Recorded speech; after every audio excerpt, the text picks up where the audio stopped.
Okay, welcome. Good afternoon. Welcome to the Holocaust Memorial and Tolerance Center of Nassau County's program, Indigenous Long Island, the Art and History of Jeremy Dennis. My name is Thorin Tritter. I'm the Museum and Programming Director at the Holocaust Memorial and Tolerance Center. Our program today is part of HMTC's effort to mark National Native American Heritage Month and explores the work of Shinnecock Nation artist Jeremy Dennis. I should add that we purposefully scheduled our program in the week and in the days leading up to Thanksgiving, a time when we often hear the somewhat mythical story about how the Pilgrims celebrated their first harvest in 1621 by holding a Thanksgiving at the Plymouth Plantation with members of the local Native American tribe. Despite how that story has been retold and woven into children's school books, we now know that the larger history of the relationship between Native Americans and the early settlers was hardly as peaceful and collaborative as that story makes out. Indeed, we know now that the European settlement in the New World, with the combination of settlers who sought access to more and more land, and the fact that they brought over diseases that had never existed in North America before, resulted in a genocide of the indigenous people.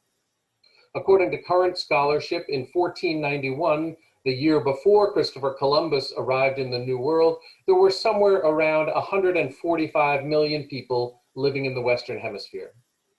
By 1691, 200 years later, after various waves of colonial settlement in the Western Hemisphere, the population of indigenous Americans had declined by between 90 and 95%. That history is the reason why the Holocaust Memorial and Tolerance Center of Nassau County is holding our program today.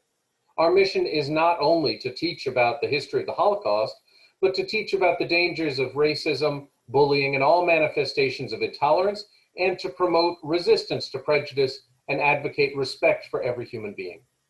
Particularly at this time of year, we want to draw attention to the history of the Native American populations that once thrived all over what is now Long Island.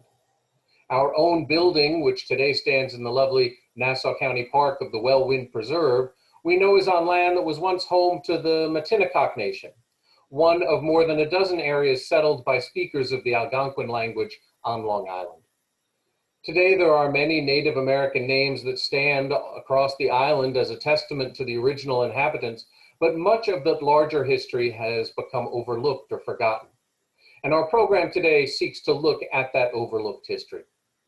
Before I go on, however, to talk more about our program, let me put in a plug for some upcoming programs and our current temporary exhibition. First, I want to highlight that we have reopened our galleries, although we strongly encourage visitors to contact us in advance and reserve tickets for timed entry because we have strict limits on the number of people that can be in our galleries at any time. But we are open Monday to Friday for walk-ins. We're closed on Saturday and then open on Sundays by pre-made reservations only. And one thing that you might want to come to the museum to see, in addition to our core exhibition, is a new exhibition that we just opened earlier this month called The Holocaust Through the Eyes of a Survivor's Daughter, Sculptures by Tamima. The temporary exhibition includes 30 sculptures by an acclaimed Nassau County artist who processes both her mother's experience during the Holocaust and her own experience as the child of a survivor through her art. So I hope you'll come and see that. In terms of programming, as you can see here, this coming Wednesday, on the day before Thanksgiving, join me at noon for my next Curator's Corner, my weekly program where I talk about particular objects or images in our collection. This coming Wednesday, I'm going to be talking about a collection of postcards from 2 different Nazi ghettos and suggesting ways to read between the lines of those postcards to see some of the ways the authors were trying to warn recipients about what they were experiencing in Nazi-controlled Europe. Next Wednesday, December 2nd, we're holding a virtual chair yoga for all ages and abilities, so join us online at 10 a.m. And then next Thursday, December 3rd at 7 p.m., we're holding a virtual challah baking demonstration, so learn how to make, braid, and bake homemade challah. You can find a full list of our upcoming programs on our website at www.hmtcli.org under the Events tab. I hope you'll go there and see some of our other programs. Okay, With those advertisements out of the way, let me get back to today's program with Jeremy Dennis. Jeremy Dennis is a contemporary fine art photographer and a tribal member of the Shinnecock Indian Nation. Several years ago, he launched a project called On This Site, which explores culturally significant Native American sites on Long Island that may not be well known outside of the Native American community. Here you can see one of the maps he provides on his website and the URL, jeremynative.com/on this site. On the website, he brings together both his research into the history of Long Island and his own art. And I am delighted that he is going to join us today. So let me encourage him to come on now and tell us more about his art and this website and his work on Indigenous Long Island. So Jeremy, thank you very much for joining us. Thank you, Thorne, for that great introduction. I'm going to also share my screen now, so you should be seeing a purple slide in the coming moments. Let's see, I'll let that load on your end. You should see a large stone figure and a nice marshy landscape. So hello, everyone. My name is Jeremy Dennis, and I'll just give another quick background to who I am. Jeremy, sorry, I don't see the image on the screen. Maybe you could try, oh, there it is. Never mind, just delayed. My apologies. Oh, sure. Oh, yeah, there's always a delay with Zoom, so I apologize as well. So hello, everyone, again. And Akwe is how we say hello in Algonquin. I am a photographer and an artist from the Shinnecock Indian Nation in Southampton, New York, out in Suffolk County. I want to talk a little bit today, very briefly, about November's Native American Heritage Month, Shinnecock history, Native Long Island history, along with some of the work that I do as an artist. And maybe I'll end on a project I'm working on now in the world of COVID. Thank you so much again, Thorin, for the introduction. And you also mentioned the land acknowledgement, but I wanted to share this as well anyway, because this is a really great illustration by Shinnecock artist David Bun Martin. He illustrated the 13 original tribes of Long Island. And so I put a purple star just about where the Holocaust Memorial Museum is located out in Nassau County. And as we can see, it's located sort of in the heart of Shinnecock territory. And it's good to do these land acknowledgements because it's a reminder of the land disposition of Native people and the continual displacement of Native Americans on this land. And so whenever we do acknowledgements, it's always a reminder of giving thanks and also to give whenever possible. And then if you look on the east, sort of above that illustration of the canoe, we can see where I'm located, the Shinnecock Indian Nation. Shinnecock is a federally recognized tribe. Back in 2010, we received that title after more than 40 years of petitioning, detailing our history and family lineage. One question I often receive is how many of us live here and how large is the reservation? 600 people live about on the reservation, and probably 600 off throughout the world, really. And the reservation itself is 800 square acres of land, but if you look at it on satellite images, you'll see that 1/3 of that land is marshland. It kind of looks like soil and grass, but it's really just submerged in water.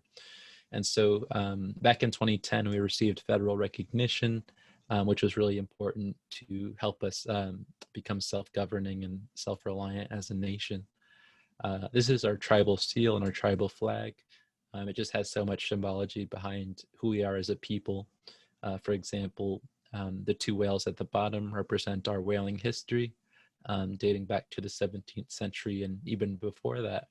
Our people were shore whalers. We would also bring many people out on canoes and do whaling a little bit off the coast. And then if you look at some of the sides, on the left side of the circle, you see the Thunderbird symbol. On the right, we can see the deer. And the Shinnecock Indian Nation text in the center is something that's beaded with something that we call wampum. And so if you love walking the beaches here on Long Island or throughout the Atlantic coast, you know that some of our beaches have this clamshell with a purple hue on it. And this is actually something that's unique to the Atlantic coast. It has something to do with microorganisms that live in the sand here on the East Coast.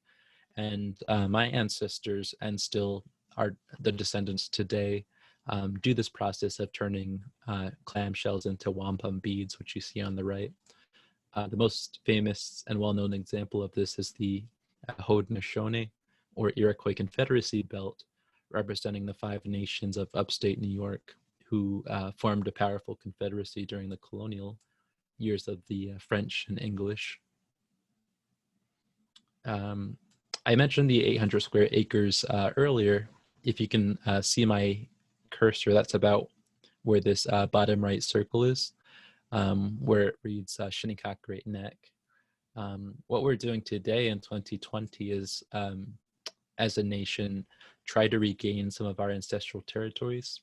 And so dating back to around 1859 was a time that we really lost this 3,200 acres of our traditional territory.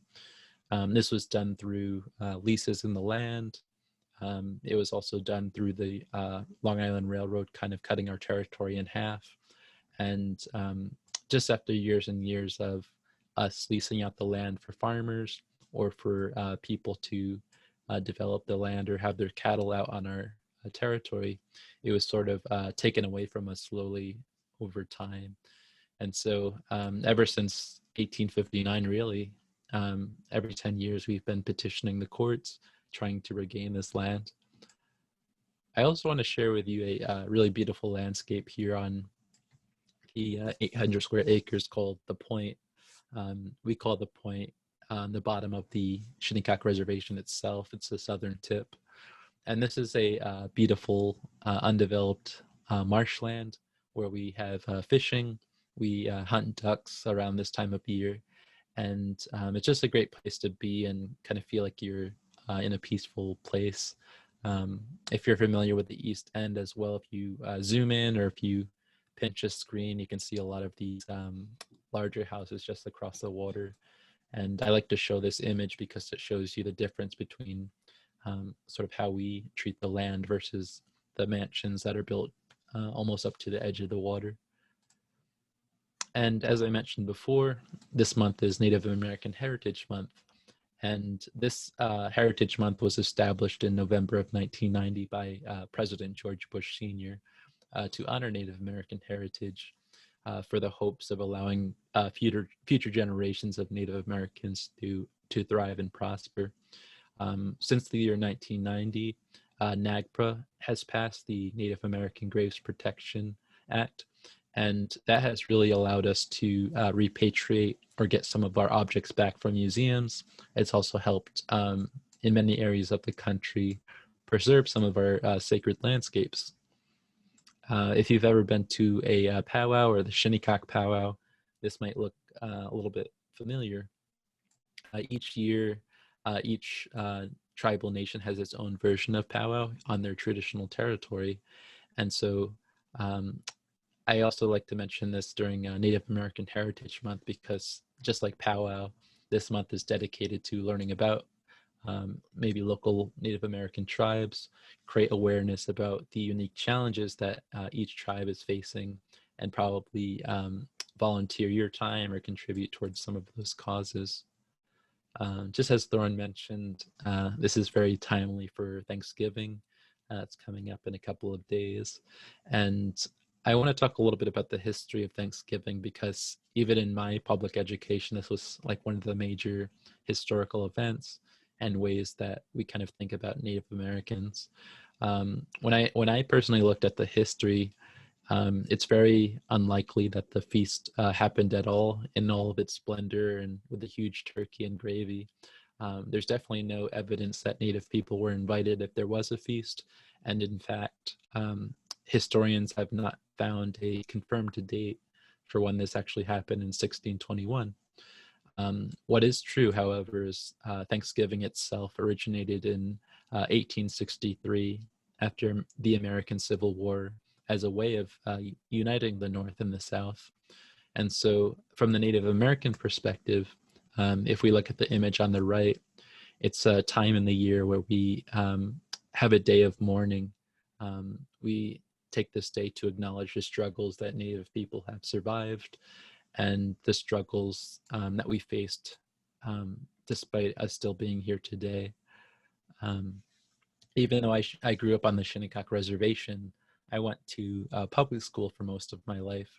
And one of the studies I want to share with all of you is from a 2015 study from Penn State University, which found that 87% of content taught about Native Americans includes only pre-1900 context. In other words, most of what we were learning about Native Americans was before the 1900s, which is problematic because Americans are not encouraged to believe that Native Americans are still here today, or that we're a contemporary and modern people, or that we contribute to society in present day as well. And so some of these generalizations are something that even if you're Native American, you're kind of conditioned to think of. I want to do just a very brief presentation today, and so hopefully at the end of the presentation we have some questions.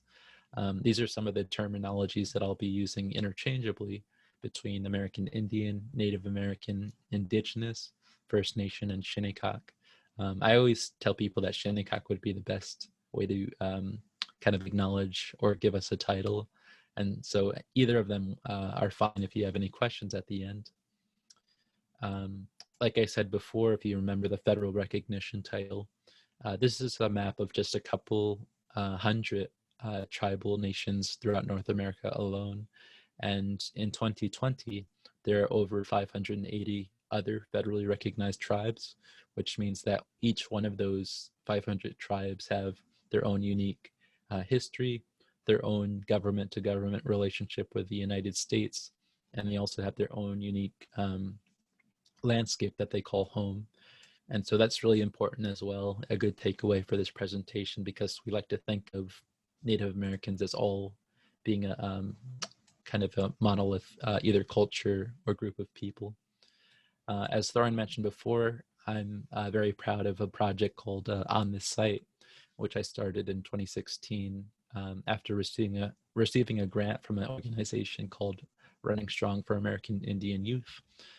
What this grant has allowed me to do is use my skill as a photographer and artist to document landscapes that are sacred to us here on Long Island relating to Native American culture, historic sites, burial sites, and other categories of Native American presence. If you haven't gone to the website before, this is sort of the back end. One really great thing about this project is that all of the information has links to references. So if you want to read more, there's always links to do that. And it's sort of styled in this Wikipedia style format.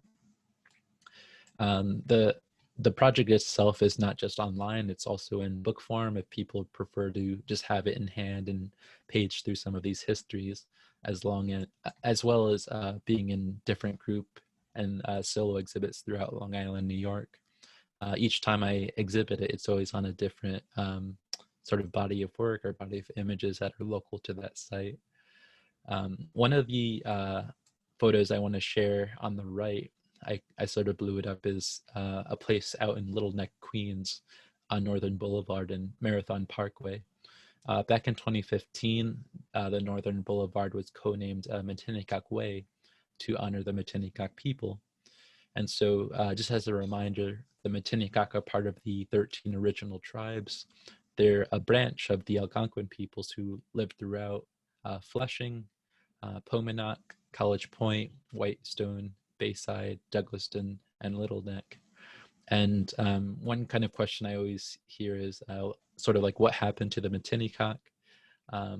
There are actually Matinecock still living throughout Queens and Nassau County. They just don't have a land base just like Shinnecock has. But there was actually a time in my research I found that the Matinecock were promised a land, but later on, pretty quickly, the Dutch took away that land. And dating back to the 1640s period, when the Dutch and Matinecock first sort of came into contact, the Matinecock were actually very welcoming. They gave away part of the landscape so the Dutch could live. But unfortunately, there was a misunderstanding between the two cultures and people. And so the Dutch thought that they could kind of have all of the land. They didn't realize there was separation. And so the Matinecock were eventually moved out by force. Some of them still remain in the area, while majority of them moved out east to Puspatuck, Shinnecock, and Montaukett groups to kind of be absorbed in those communities. I'm not going to go through a lot of different sites, but this is kind of a to-do list version of the project, where the red nodes represent sites that I still need to pinpoint exactly where they're located, whereas the blue and the green, more densely located throughout Suffolk County, are some of the sites that you can actually go on the website today and read more about. And so since I'm based out in Southampton, you can kind of see the bias of where I'm able to travel, what I have access to, and I sort of need to go out west to represent more of these sites. This is another photograph that I took based on the Shinnecock Monument on the left side of the screen. And at this very moment, there are people from Shinnecock Nation, along with local activists, who are camping out for the entire month of November to create awareness about some of the economic opportunities that Shinnecock are trying to develop, along with New York State's attempt, specifically Governor Cuomo's attempt to sort of suppress or make these economic opportunities not possible. And so you may have seen in the news, as well as Comedy Central, The Daily Show with Trevor Noah, they did a story about these monuments along Sunrise Highway. And so just as a form of revenue to improve our roads, to have social programs, these monuments and billboards are creating kind of a passive revenue where people can advertise on them. But you can see in the black section at the top, the Shinnecock seal, which is always there, and at night it illuminates as well.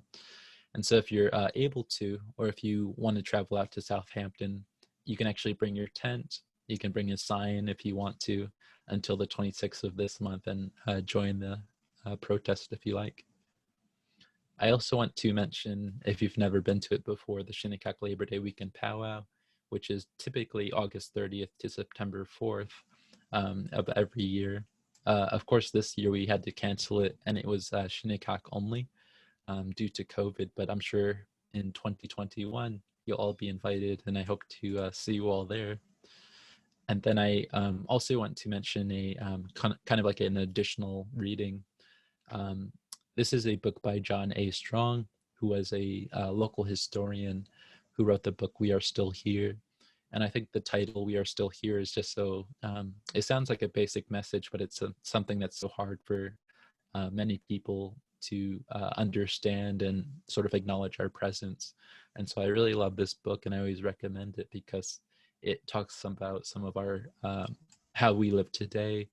Many people on the cover itself are still living and still leading some of our efforts. And then I also want to mention a project that's very dear to me that has arisen since the COVID-19 pandemic. This is a project called Ma's House on the reservation. And this is my grandmother's home that was built in the 60s. And there are many reasons why I want to pursue this project and restore the house. But I think one thing that's very clear since the Black Lives Matter movement and the many instances of police brutality is that Black, Indigenous, and artists of color just need a space to kind of feel that sense of belonging. And I think that using the arts, the visual arts, and other creative fields, we can kind of come together and have Shinnecock be the place for some of that healing. And so since June of 2020, I've been doing a little bit of crowdfunding to make this dream possible. And so on the left side, you can kind of see some of the dramatic damage behind the walls. My father and I have been doing a lot of the restoration work. And one last thing I want to leave you with before we get into questions, if there are any, is a Flushing Town Hall event between myself and other Long Island Native American artists, where we're going to have a panel. We're going to just have some questions, talk pretty informally, and just share a little bit more about our work.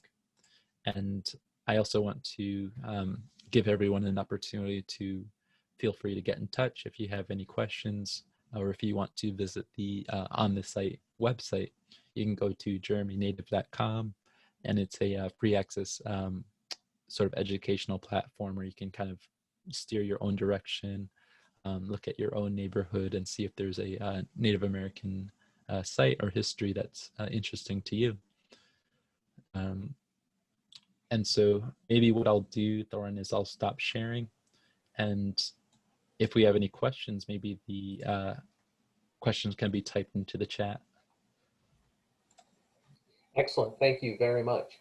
Yeah, if people have questions, please type them in the chat. But I had a couple just to get us going, and that is, I wondered if you could talk a little about how you identified the sites in Long Island. And I hadn't seen the larger map with all those red dots of sites still to be worked on. That's a lot to tackle. So how did you find those sites? How did you identify those locations? And what kinds of things have you discovered? Oh, sure.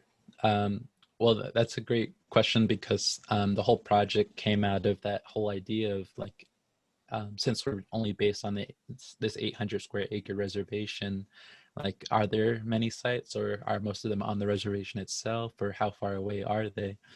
And so I actually spoke with historian John Strong, who specialized in Shinnecock history. And I actually was lucky enough to sit down with him in his living room. He showed me all of his documents and maps, and he personally identified around 8 major sites that I should focus on.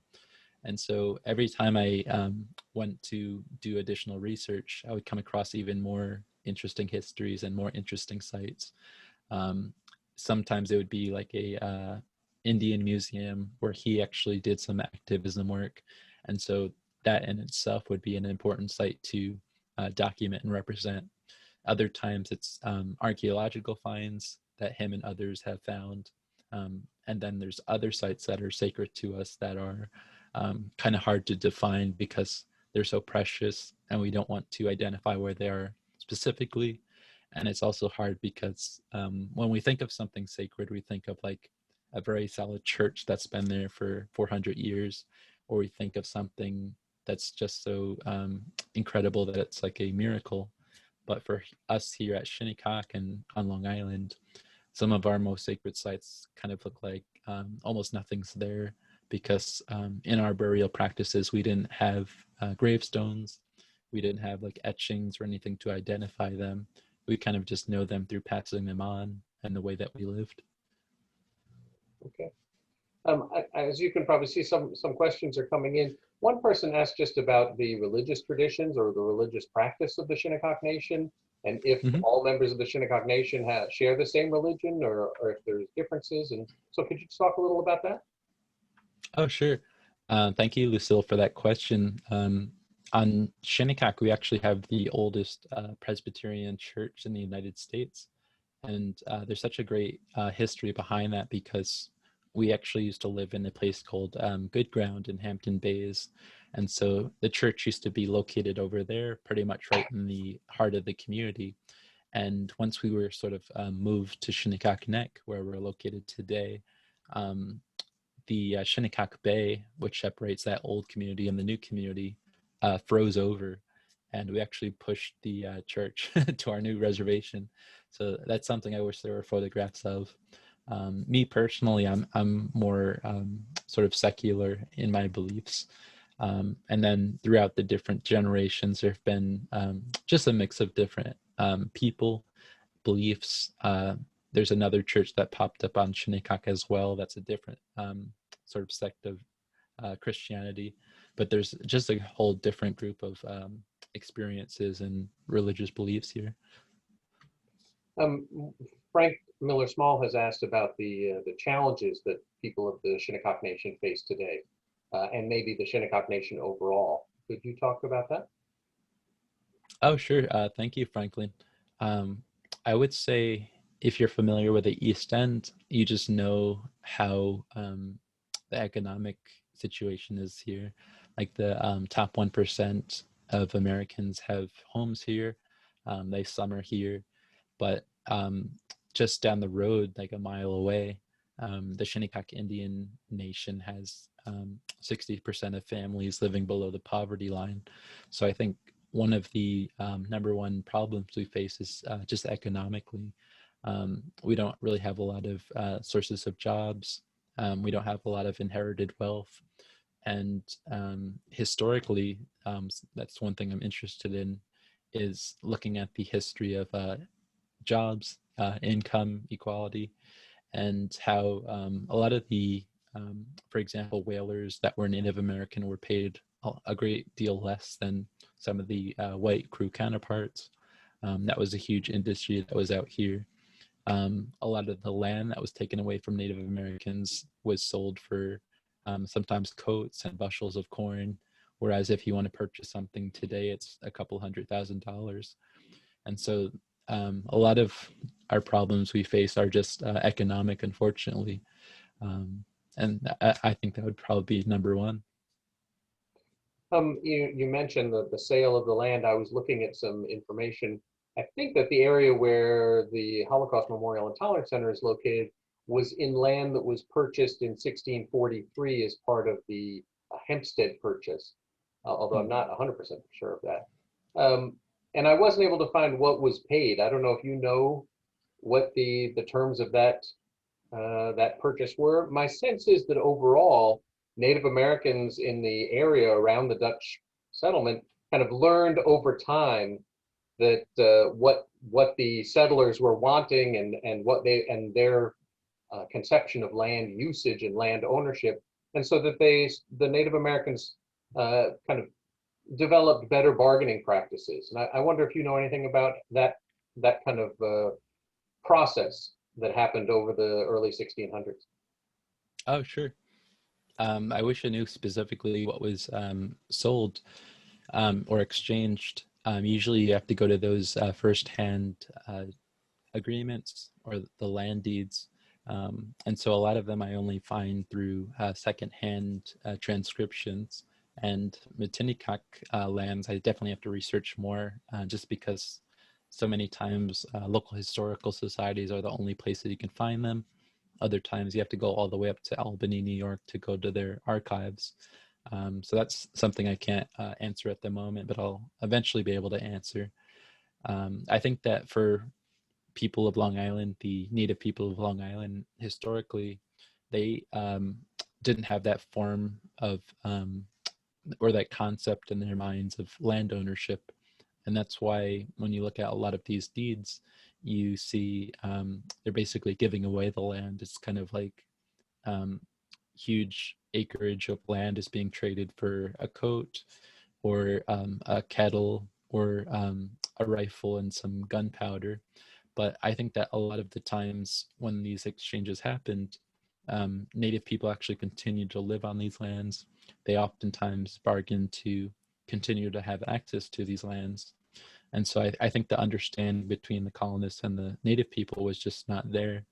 And so, like you said, eventually the Native people sort of understood what was going on, and it kind of gets complicated because they kind of knew that they were getting the wrong side of the deal, and they would oftentimes kind of sell the same land to two different people to delay the whole process in itself. And so it kind of gets interesting when you look at some of the later transactions. I see there's many more questions coming in. Several are about relationships between the Shinnecock Nation and the area around it today, and Long Islanders in the area. You mentioned obviously some of the wealthy residents living in the area right outside the Shinnecock Nation. But are there good relations between some of the local towns and the Shinnecock Nation? Is there an educational program that you're working on, or that the Shinnecock Nation is involved in to try and just teach more Long Islanders about the history here. One really good thing that came out of the last few years is the Shinnecock Public School Shinnecock curriculum, and so I think that's directed directly to third and fourth graders. It teaches about who we are, some of our traditions, and our continued presence. And so I think that at a very young age, you're able to kind of transform whole generations of people through that basic lesson plan that just it even mentions us. I can just remember in social studies classes we didn't really acknowledge the Shinnecock or other tribes of Long Island, and so probably in the last 10 years that completely changed. Of course, we're in the age of information and internet age, so we're able to actually access information, and if not, we're able to just connect with people who know that information. And so just to talk about our relation with the surrounding community, I think it's, I would say even though Long Island is so segregated and we still face racism and income inequality, we have a lot of allies, especially younger people who are allies with us. There are a couple of kind of more liberal and democratic groups that often show up for our events, whether those are protests or for kind of communal ceremonial feasts. And so we do have a lot of people who are supportive of us and our goals. Somebody's asking if you could just, if you could mention or put in the chat the information about the December 2nd program that you mentioned. Where is that going to take place again? Oh, sure. That's actually going to take place over Zoom, and I could post that in the chat. Excellent. I'm sure people are being interested by it. And just to move on with some of the other questions that people are posing, somebody asks about the intermarriage historically between the Shinnecock, members of the Shinnecock Nation and African Americans on Long Island, and if that was a part of the way that the Shinnecock Nation grew, or anything about that history. Oh, sure. One of the kind of the histories of our genealogy is the intermarrying between Shinnecock and African American people. And this was done because during the time when African people were brought during the slavery period and then later freed, they were kind of like in this limbo state where they were, now that they were free, it wasn't like they had all these great new employment opportunities or places to live or places of belonging. And so Shinnecock, in order to not marry within its own kind of family lineage or not to marry cousins, we kind of had this bonding between our different communities because we kind of had the same sort of issues of trying to have that sense of belonging and that strong sense of community.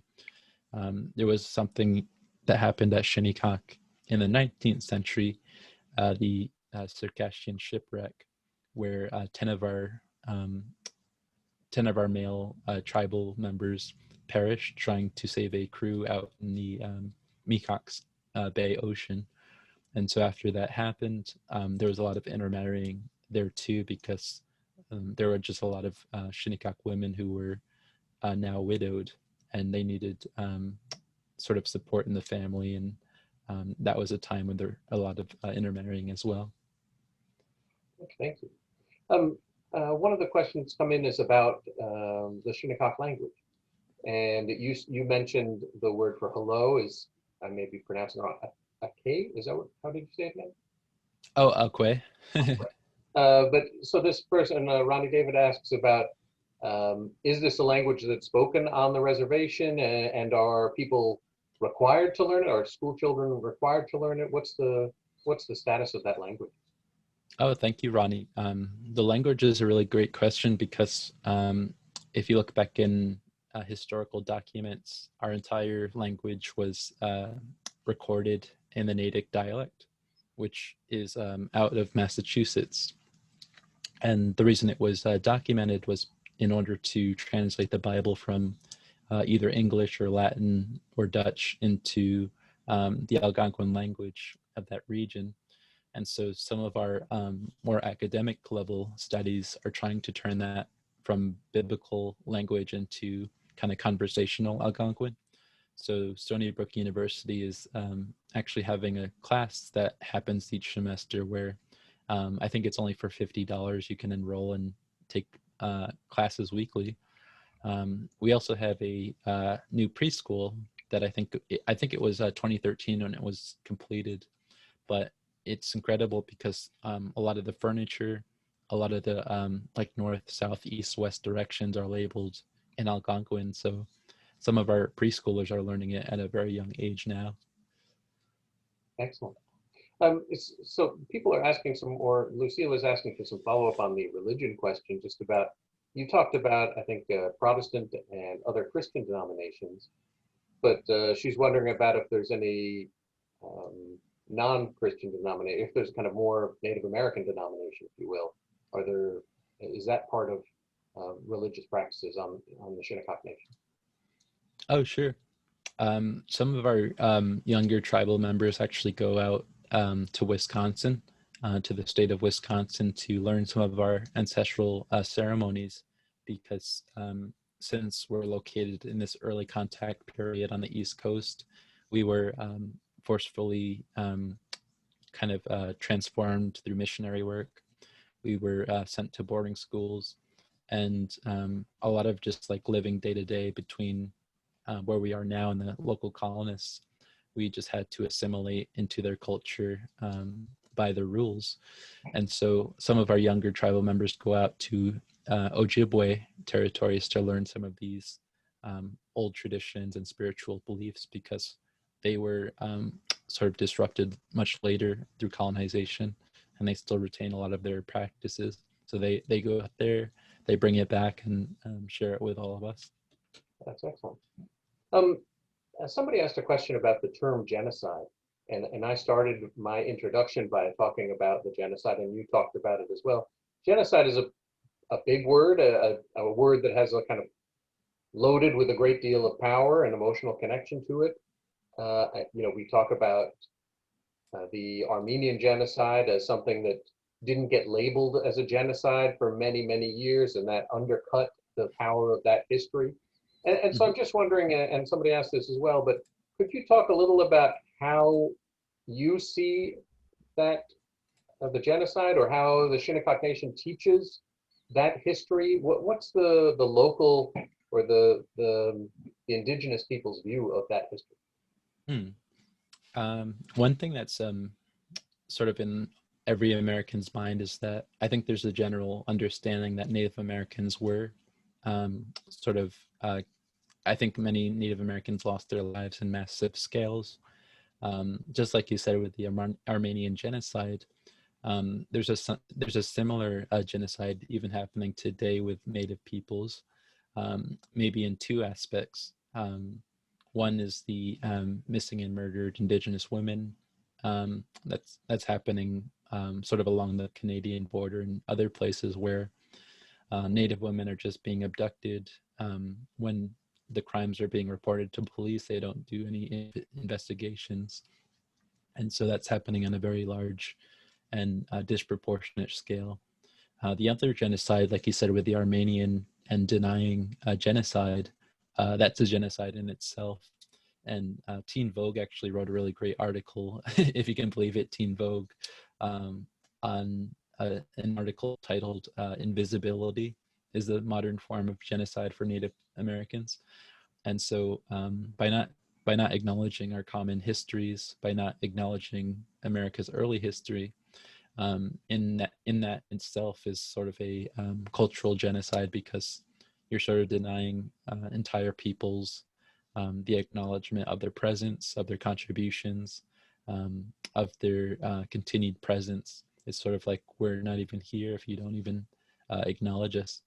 And so I think those two are kind of like more sort of harder to see, just because it's not happening right in front of us. And a lot of times this isn't being reported. As you mentioned in the beginning of the presentation, there's probably just in North America alone, maybe more than 90 million plus Native peoples who lost their lives due to new diseases that came over. And just to compare that, there are probably like 70 or 80 million people in all of Europe during that same period of the 16th and 17th century. And so it's just a huge amount of people who, just because of disease, lost their lives. And this is a very nuanced topic because some people think like the colonists aren't to blame. They just brought disease and they were just kind of into contact. But one of the historical kind of stories I found was that like some of the sources of disease are the livestock, because Native people didn't keep sort of farm animals, pigs, cows, which carry disease. And so one of the stories is that the colonists would actually release pigs onto islands where Native people were settling, and they would hope that quickly or over time these pigs would come into contact with Native people and spread their disease that way. And so it was very intentional. There's also the disease blankets that we all know about, and the smallpox blankets. So in a way, it was a very targeted genocide. I know we need to wrap up soon. I wondered if we could close, though, with returning to your art and your photography. And could you finish us up by talking a little about how you got started as a photographer and what you're trying to do through the various projects that you're working on? Oh, sure. I was into art at a very young age. I just really loved it. I think I really loved the aspect of portraiture most of all, because I grew up very shy. And when you do portraiture, you kind of need another person to sit there. You can kind of talk to them and interact with them while you do the sketch or photograph. And so since middle school, I've just been doing portraiture. I was encouraged later into life because my mom's a art teacher as well. And so I was doing studio art for a while. Then I learned the darkroom, and I really love photography, the whole process of using the emulsion to create your images. And then I got into digital photography as another shortcut to that. And so that's what I work on today, just the digital photography. And so I also went to school for a brief time for computer science. And so I think that kind of encouraged me more into digital photography than film. And my project on this site is a lot of research. It's a lot of typing. It's a lot of website maintenance. And so I think that computer science background really helped me with my art after all. Well, thanks so much for joining us today and for sharing some of your art and your work and the history. We really do appreciate it. And thank you all, everyone who joined us today. And I hope you all have a lovely Thanksgiving and think about this history as we're thinking about Thanksgiving today. Okay, thanks very much, Jeremy. Have a great day. Thank you. Thank you, you too.